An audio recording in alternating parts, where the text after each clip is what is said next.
High court দেখিয়ে 18 সালের পরিপত্র বাতিল হয়।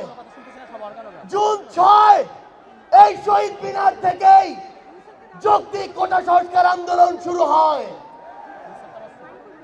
আগস্ট 3 এই শহীদ মিনার থেকেই শত শত ভাইয়ের রক্তের উপরে, লাশের উপরে দাঁড়িয়ে এক দফা ঘোষণা হয়। আগস্ট 5 এই আগস্ট 5 বাংলাদেশের ছাত্র জনতার ঐক্যবদ্ধ লড়াইয়ে খুনি হাসিনা দেশ থেকে পালিয়ে যায়।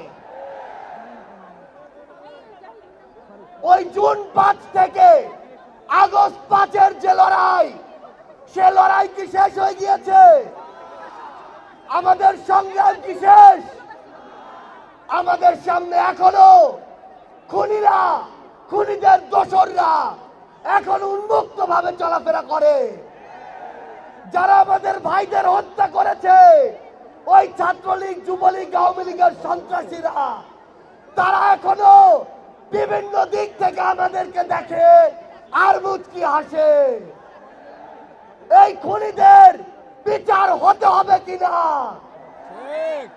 আমার যারা আহত যোদ্ধা রয়েছে, শহীদ পরিবার রয়েছে, তাদের এই খুনের বিচার হতে হবে কিনা?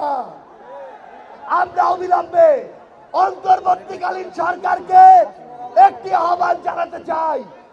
আমরা যদি আমাদের এই শহীদ ভাইদের রক্তের বিচার না করতে পারি, আমরা কখনো নিজেদেরকে মাফ করতে পারবো না। আমরা স্পষ্ট করে একটি কথা বলতে চাই, অন্তর্বর্তীকালীন সরকার এখনো যেই জায়গায় আটকে আছে, আমাদের সিন্ডিকেট গুলো ভাঙতে হবে। এখনো কেন আমরা শুনবো এক হাত থেকে আরেক হাতে সিন্ডিকেট দিয়েছে? তাহলে আপনারা আপনাদের জায়গা থেকে কি অ্যাকশন নিচ্ছেন? এক হাত থেকে যদি আরেক হাতে সিন্ডিকেট যায়, তাহলে সেই হাত আপনারা ভেঙে দিচ্ছেন না কেন?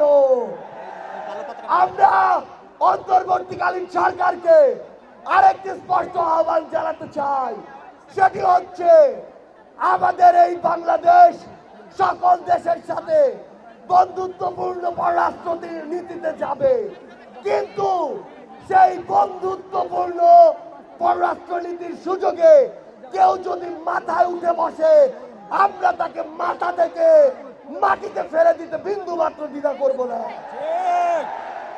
আমরা স্পষ্ট করে একটি কথা বলতে চাই, যেই খুনিরা এই দেশের বাইরে, এই দেশের মানুষের ঘামের হাজার হাজার কোটি টাকা পাচার করেছে, সেই টাকা ফিরিয়ে আনতে হবে। আমরা স্পষ্ট করে বলতে চাই, ওই গোপালগঞ্জে যেই খুনির দোসররা এখনো ঘাটতি মেরে আছে, তাদেরকে আইনের আওতায় বিচার করতে হবে। গোপালগঞ্জে এখনো কিভাবে আমাদের এই অভ্যুত্থানের যোদ্ধাদের উপরে হামলা হয়, আমরা প্রশাসনকে, পুলিশকে স্পষ্টভাবে বলতে চাই, পুরো বাংলাদেশে আমাদের এই যোদ্ধাদের, ফ্যাসিস্ট বিরোধী আন্দোলনকারীদের নিরাপত্তা যদি না দিতে পারেন, তাহলে ওই চেয়ারে কোন আইন শৃঙ্খলা রক্ষাকারী বাহিনীর বসে থাকার কোন অধিকার নেই।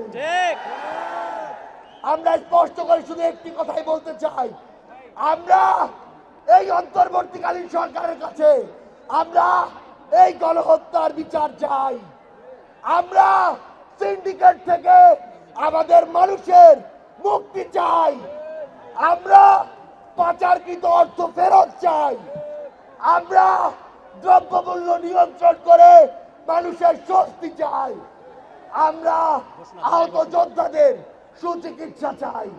পরিশেষে শুধু একটি কথাই বলবো, যে শব্দ নিয়ে এত মানুষ রক্ত দিয়েছে, এত মানুষ জীবন দিয়েছে, যে কেউ সেই সচিবালয়ে বসে হোক, পুলিশে বসে হোক, অন্য কোথাও বসে হোক, যদি সেই শব্দের সাথে, স্পিরিটের সাথে বিন্দু মাত্র বিশ্বাসঘাতকতা করার চেষ্টা করে, তাকে সমূলে উৎপাটিত করতে হবে।